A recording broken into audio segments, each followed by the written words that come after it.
感谢巨港 Metropolis 新闻的各位观众们，仍然和本人 Fiona Huang。值此成立49周年之际，佛教法医联谊会举办了主题为 Act of Kindness 的社会公益活动。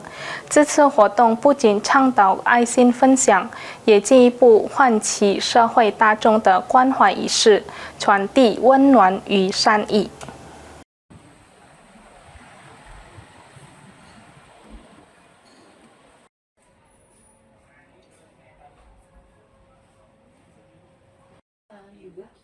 Dan di sekitar sini juga.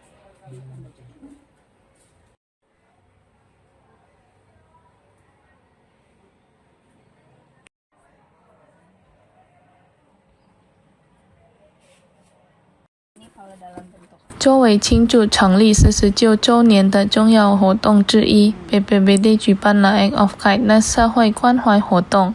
这次活动以分享49份爱心为主题，号召社会大众及 BPBD 会员捐赠生活必需品、可再使用的衣物以及食品。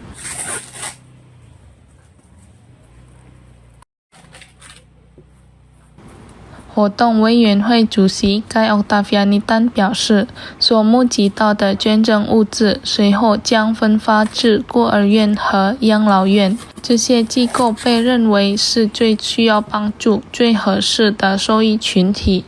社会各界反应热烈，从活动初期开始，捐赠数量便持续增加，展现出浓厚的爱心氛围。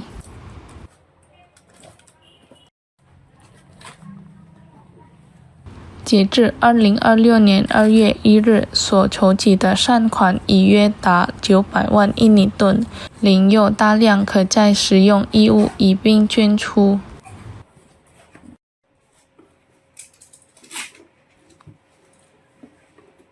Act of Kindness pada hari ini tuh digelar dalam rangka HUT BPBD yang ke-49, makanya kami tuh menggelar acara untuk berbagi serba 49 sesuai dengan angka ulang tahun BPBD pada tahun ini. Donasinya itu berupa sembako untuk kebutuhan pokok, terus juga ada beberapa pakaian, dan juga kita juga akan mengadakan bagi-bagi makanan nanti yang akan dilaksanakan pada tanggal 7 yang berjumlah 490. 通过这次 Act of Kindness 活动 ，BPBD 希望团结互助、心怀感恩以及关爱社会的精神能够不断延续，不仅在组织内部发扬光大，也能传播至更广泛的社会群体。Hafid Zainul PAL TV